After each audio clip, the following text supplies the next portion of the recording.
The pressure to look perfect.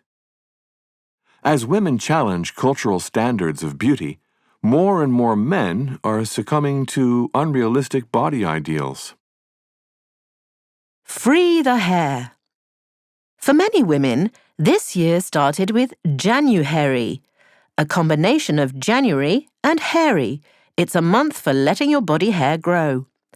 Since it was started in 2019 by British students Laura Jackson and Ruby Jones, the January campaign has rapidly gained global traction. Clearly, women have had enough of shaving. And for good reason.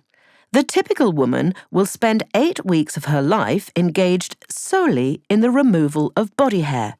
It's boring, expensive, and can hurt, but most women see it as unavoidable. This wasn't so in the 1970s, a decade that celebrated natural beauty. However, an obsession with hairless female bodies that started in the 1980s porn industry progressively took over society. By 2015, the taboo was so great that Miley Cyrus provoked scandal in the media when she let her armpit hair grow. The obsession with Miley's armpits continued until she relented and submitted to the wax. Since then, there's been a major reversal, not just overgrowing hair, but in going makeup-free and not dyeing grey hair too. This was initially thanks to the COVID lockdowns, when women felt free to do as they pleased. Today, 1 in 5 say they are happy to let their body hair grow. Meanwhile, on Instagram and TikTok, the movement has gained strength, as many content creators have joined in, with body hair totaling 1.2 billion views to date. But the battle isn't over yet. Typically, internet trolls call them unhygienic and smelly, although, as far as we know, the internet is not yet able to sense and transmit smell. Men discover looks-maxing. Women have cared about beauty routines for centuries, but now more and more men are copying them. Only they don't call it beauty care. They're calling it looks-maxing, which is much more manly. The idea is that they're doing something similar to maxing the power level of a video game character, but with moisturizer and hair pomade instead of cannons and grenades.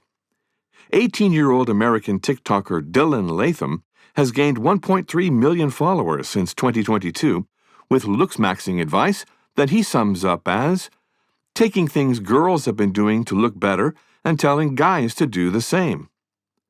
While the majority of his followers are teenagers like himself, they can be as young as 10 or 11 because, as Latham says, you need to start doing these things at a young age because the later you start, the less the results are going to show. There's nothing wrong with men taking care of their appearance, but looks-maxing comes in 2 forms. The version you find on TikTok is called soft-maxing because it focuses on non-invasive forms of maximizing personal attractiveness. But there's another version, hard-maxing, that can be found on internet forums. This version promotes turning to steroids and surgery as a way to become an alpha male who will impress and, ideally for many, dominate women.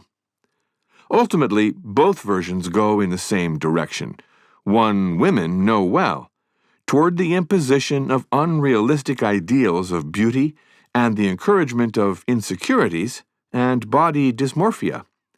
It's gender equality of a sort, but maybe not one that's going to make anyone happy.